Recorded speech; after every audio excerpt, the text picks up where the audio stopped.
Sand these little nubs down. Nice and flush. Is it? Cleanup time. I gotta clean up these nubs. You don't, someone else has a bathroom.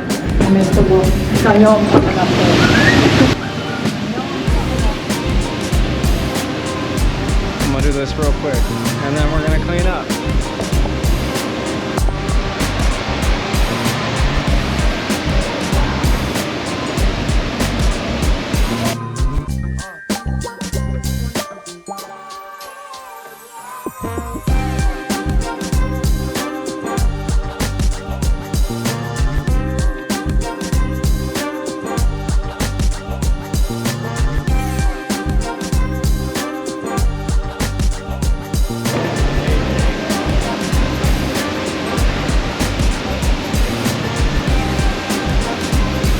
Beautiful.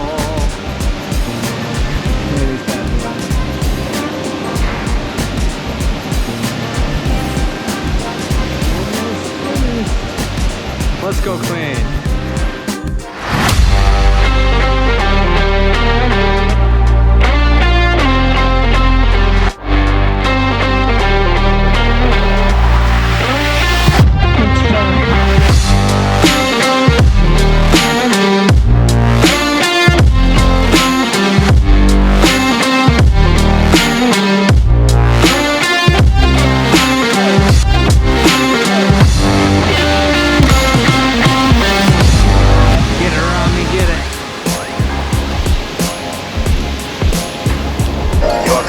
From Boston.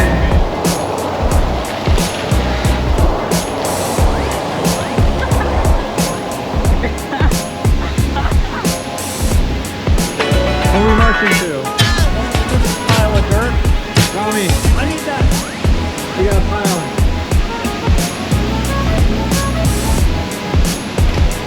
Get in here, get it.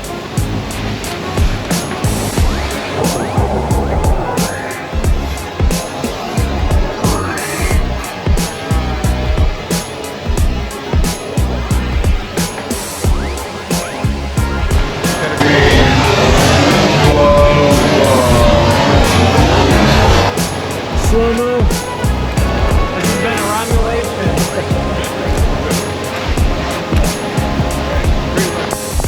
I need to attach this to the hose so you can like get a hose can.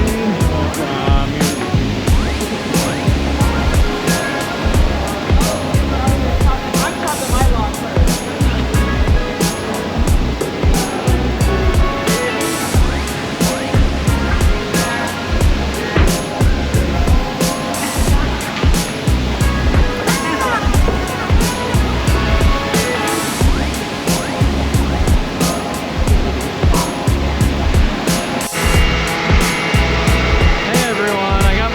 Put together here.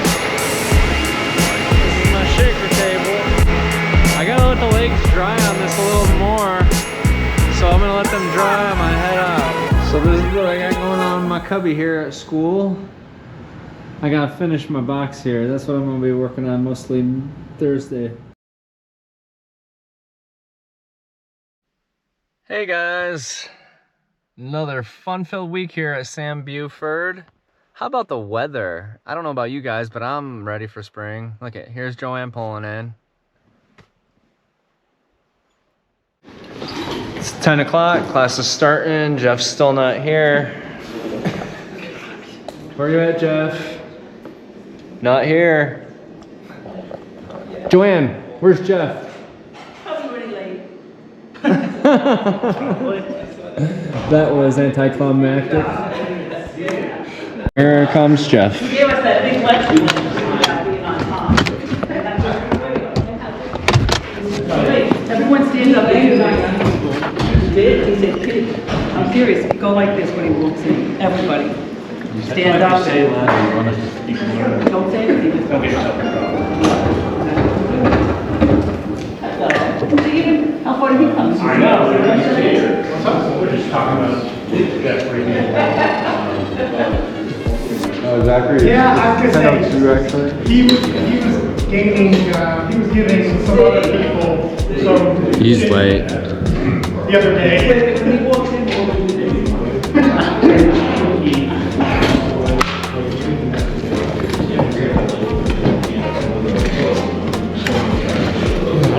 We'll get them. How's that drive for you? Oh man, it was terrible. The roads. Yeah. They like cleaned them up like the first couple of days, but it's now it's like slush and it's packed down. Yeah. Terrible. This morning's drive was the worst one so far.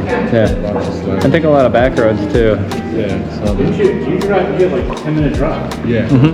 Yeah, I'm telling you, I used to have shitty cars and I bought that truck. It changed my life. My parents were really wanted me to switch my car before I moved here. Yeah. So I was like, I love my car. But it's not ideal. He's taking his sweet time coming in, isn't he? It's been a minute and 35 seconds. And he's late. Clock's ticking, Jeff.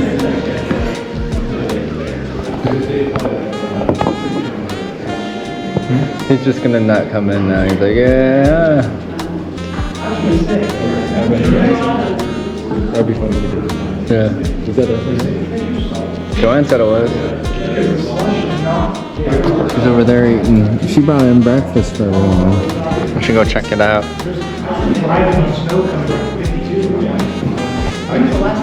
Look at what Joanne brought in. She brought in like sausage patties, and biscuits, orange juice. We got some donuts.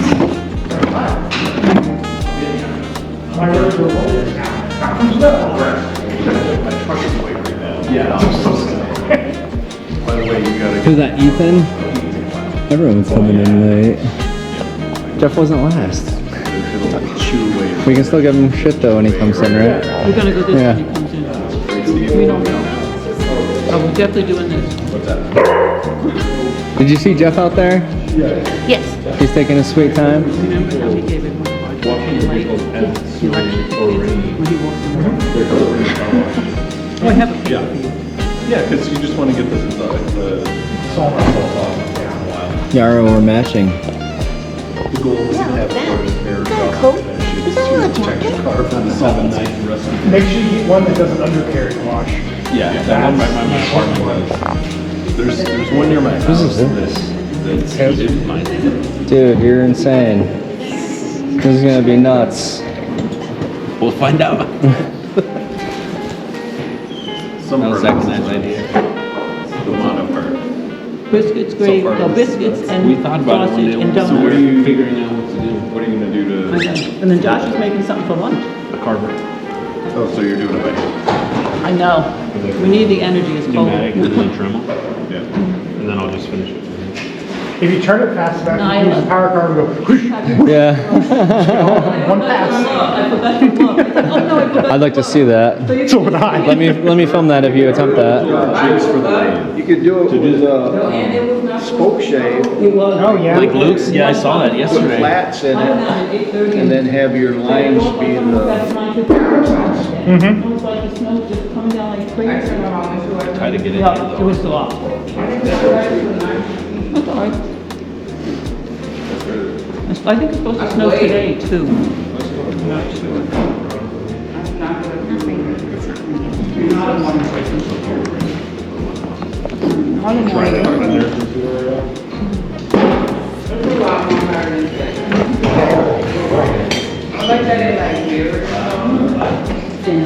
Jeff? Hi, Kristen. What happened? Wasn't somebody Man. somebody shit about it? I don't even realize how it happened when I was driving in here.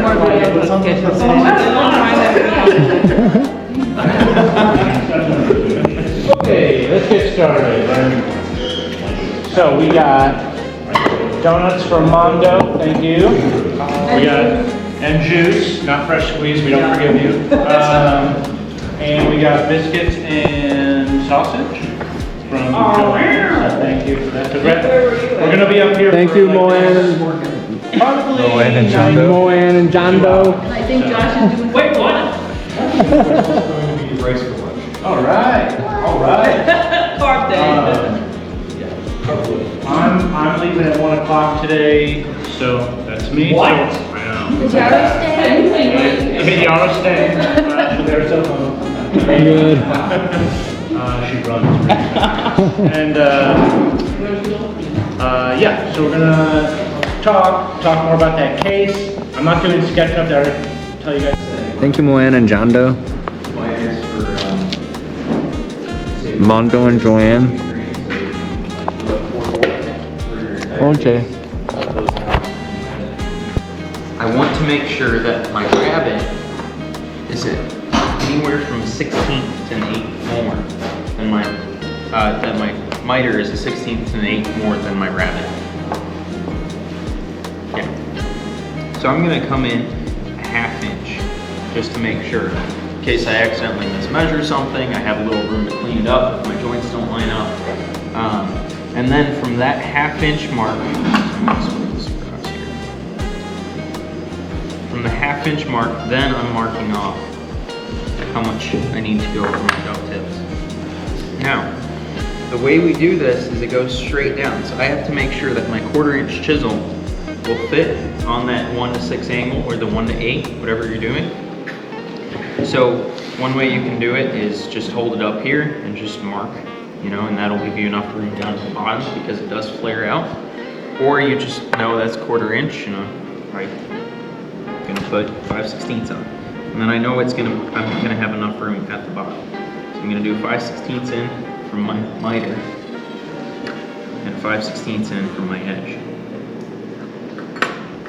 So I'm treating the edge of my miter as my edge.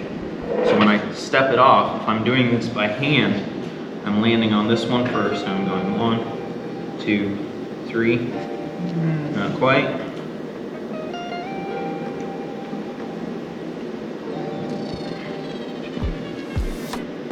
Close enough, right?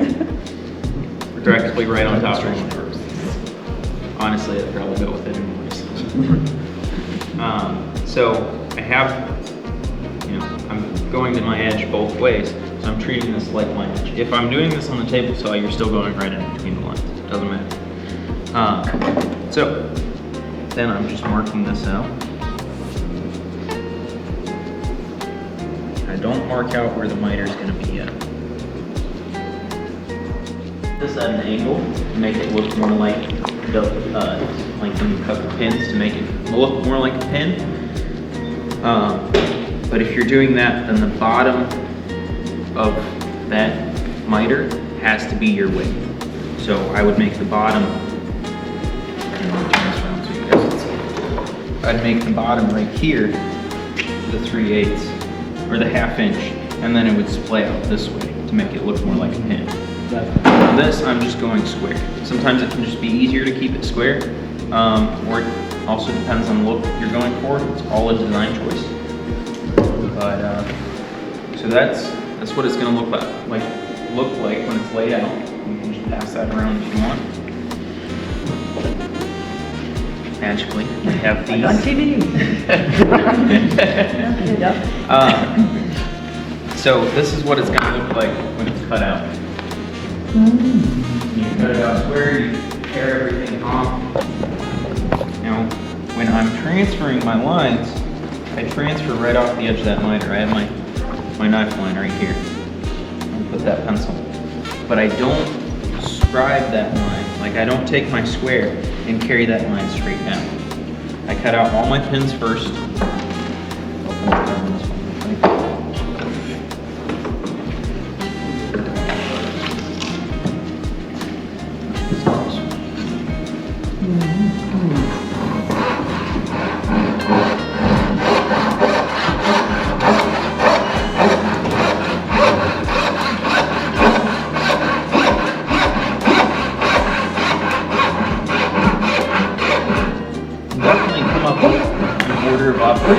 Where you're going to get it the same way every time. So I like to cut my pins out first and then cut my miter.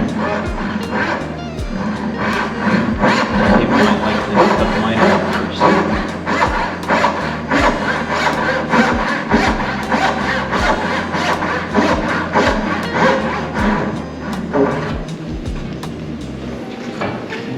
So I have that cut now. I'm going to go ahead and that out before I cut the back side. And I'll show you what I mean on this side.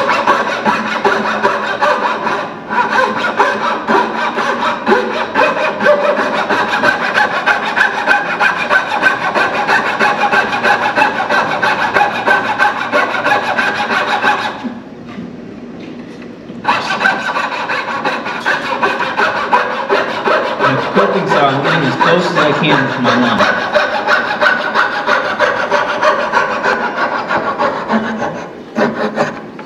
All right.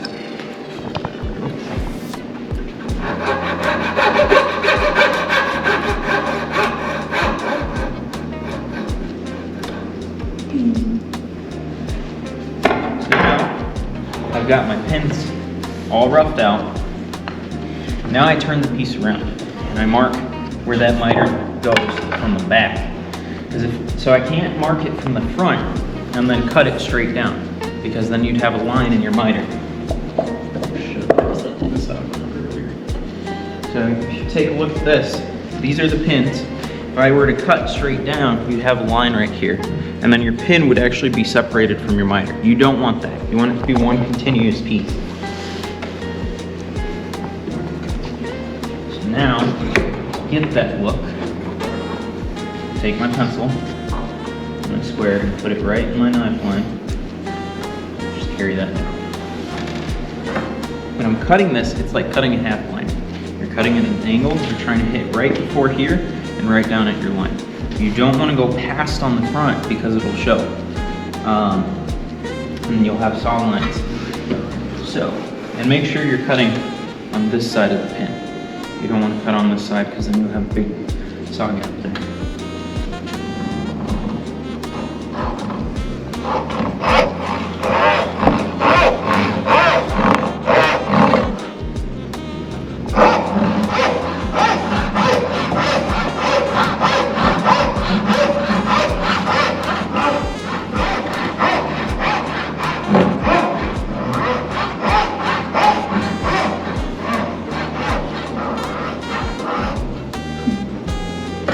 Right to the edge.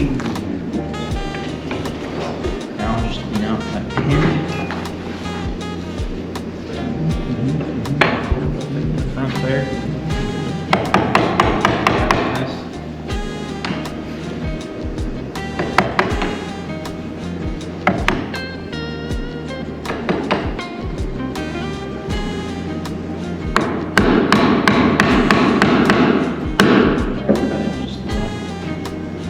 For these sides, sometimes I just pare it down. I don't really want to destroy my pin.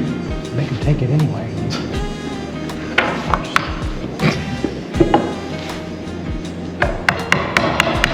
Always having that material.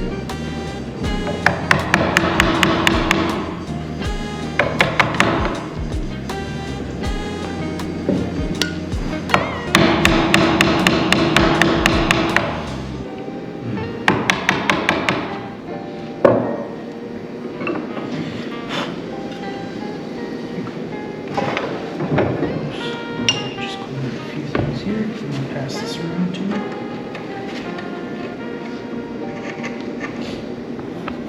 A square that either has a miter on it, like some people have little 4-inch ones. I have a 12-inch. I think Zach has a 6-inch with it. I mark it out just to make sure I'm still getting the right angle and stuff. It's really easy to forget which way this runs, so you can always hold them up next to each other. Be like, which way does this have to go? So it's remembering that it cuts this way. And they both go the same way, because I have taken my pieces and I've laid them out opposite ways, and I was like, wait a second, that doesn't line up. So you do want to make sure that you're getting it the right way. I'll sometimes just strike a pencil there to make sure, and then I mark it accordingly. I'm just setting my knife right in the corner there. Holding that up tight and just striking that 2 or 3 times.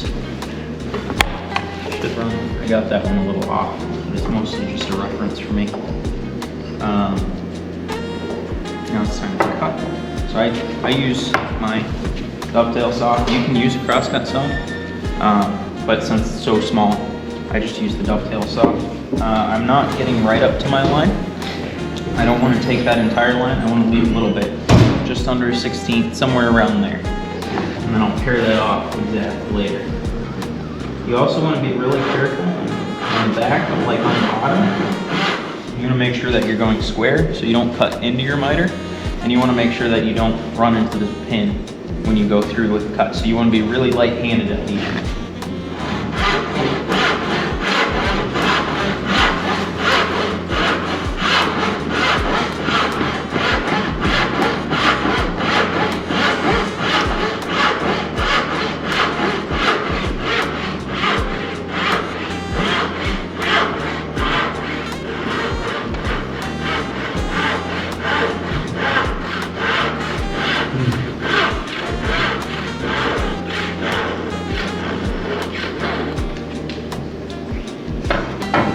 I got that one cut, and then I'll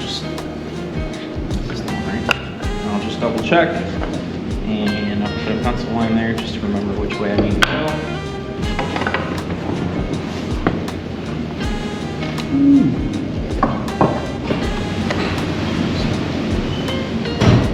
Knife right on that point, then moving my square up to it, straight across. With this one, you want to be just as careful because you don't want to run into your pin there. So you have the saw gap, that's all you have. So you have to hit that like right on, because if not, you're going to go right into your pin, and then it's going to show right on the top too. Finesse is key for this joint.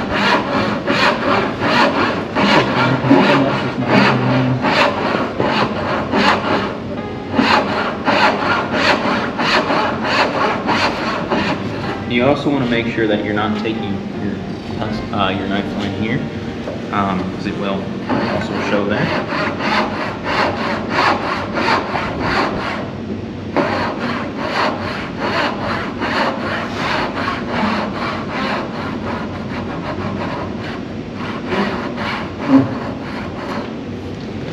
Yes. Okay. So we have our joints roughly cut. Our pins, they kind of almost fit. They stick enough, right? Now we want to pare away our miters to make sure they're clean before we start fitting. Because I like to do it before, just because, you know, you don't have to try to clean everything up and then try to fit them together, and then you get to where you've cut on the miters and it's like, and you pound on it and then it breaks something. And so I just prefer cleaning it up beforehand. When you're cleaning these up, I like to do it on the edge of the table. I use this is just a 45-degree cut into this board. You can also use something like this, it's the same thing, just slightly smaller. I also clamp it off my table. You can make a board that has maybe it has like a lip on it or something like that, where you can just pare right into that board. But you want to make sure that when you first clamp this up, that you're not on your line. It's just way too much material to take down. You really want to inch up on this, because if you take too much material, your chisel can either come this way off the board or the other way, and then you won't have a straight miter. This miter has to be like dead on, or else it won't look good. So I start really light, and it's really just paring it away. And you really want a sharp chisel for this, because it'll be a pain if you don't. Just shift it back a little. You also want to watch out where your clamp is. Like if you do this setup, because if I put my clamp right here, then I can't really reach the miter. So I always try to set it off to the side.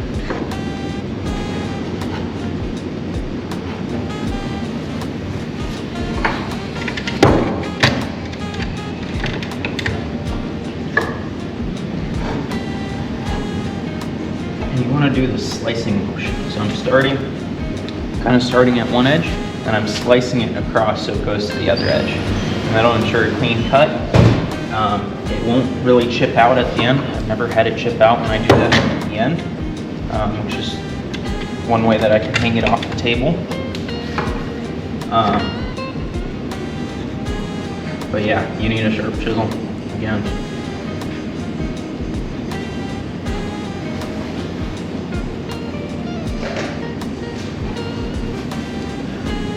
Take your time with this. Don't feel like you have to rush to getting this miter together.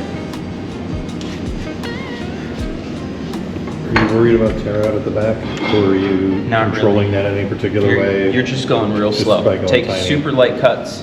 Go really slow. So I'm pretty close here. I'm gonna go probably one more, and then I'll be able to hit my line.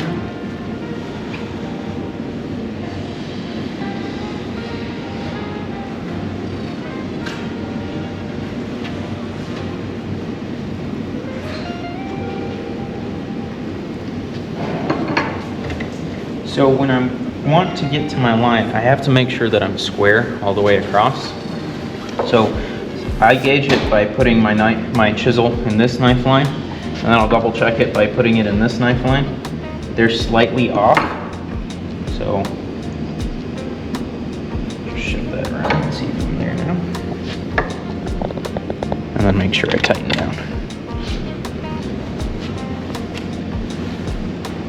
And if this is a bit thick of a cut, it's like, oh no, just take little bites. You know, come here on the edge, take like a 1/8 or something like that, and then just work your way across.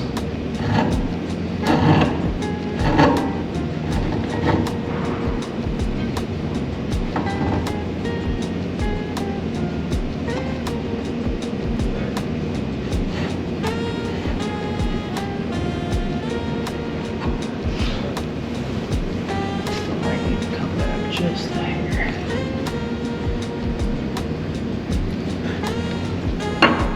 Just reset this real quick.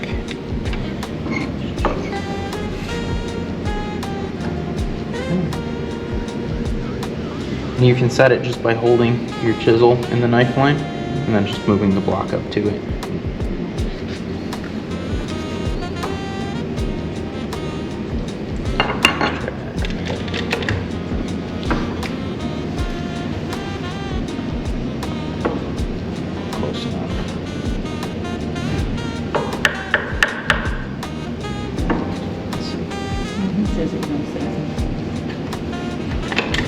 You hear me? What? Say something. Alright. That side. Looks pretty good. Pretty close. Sometimes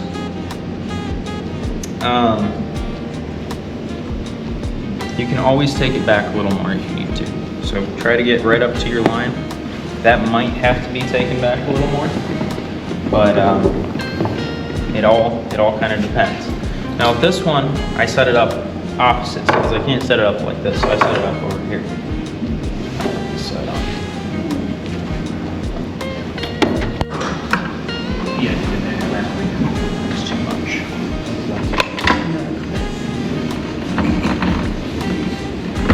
Right, it's me. Yeah. Okay, good.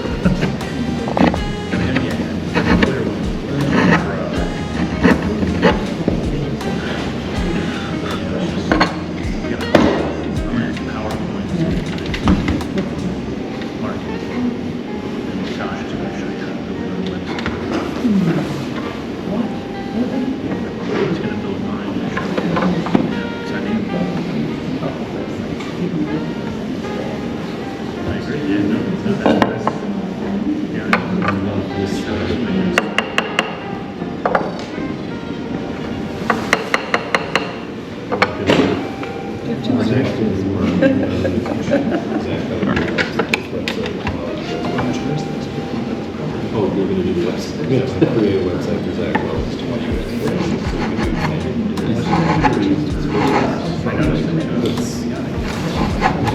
I'm not teaching you. What's your point? Yes. Yes. Alright. Got that cut. Now we're gonna go ahead. I'll just double check here. Looks good. I have some fluffy stuff down here.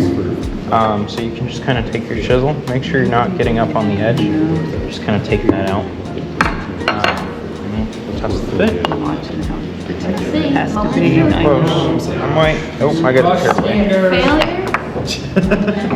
We believe in you, Noah. Better than too much. That's nice. Well, you used your sarcastic voice though, right? I know it's gonna work. Just double check in here. Make sure nothing's in your corners. Ready? Ready. Grab a camera. Same.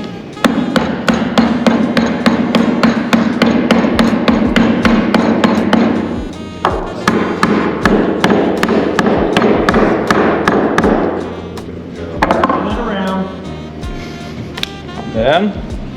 Not bad at all. Oh yeah.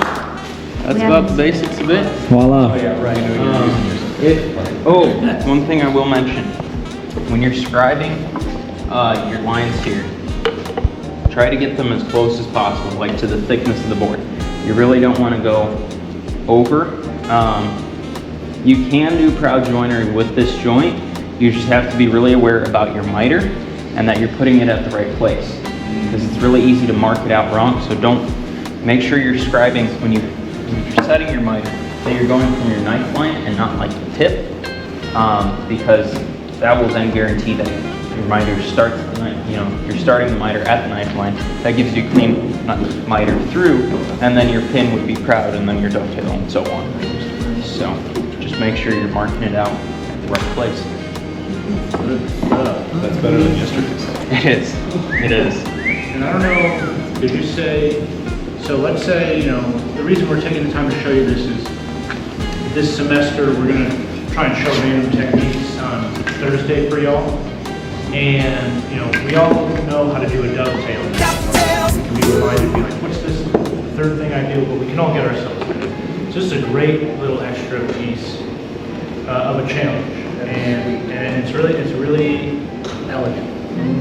Even if you want to just do it on your back, well, you account for the thickness of a rabbet you need to run for your back, so it's the same thing you kind of did on the toolbox, but it's mitered. So, and you definitely run, I don't know if you said that, run that rabbet after you cut this.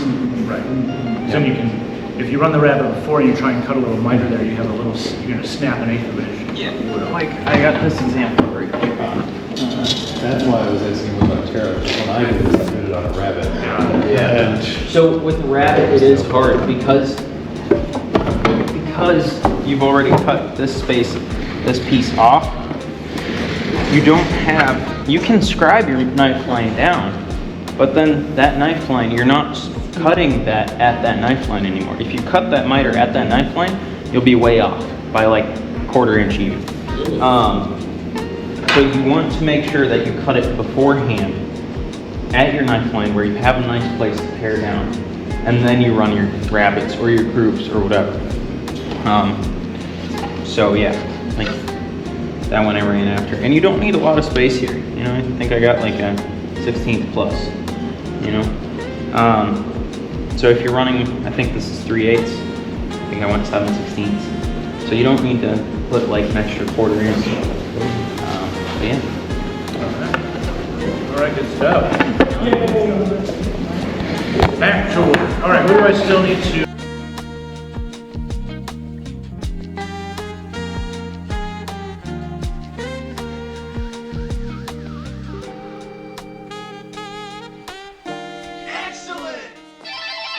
After these messages, we'll be right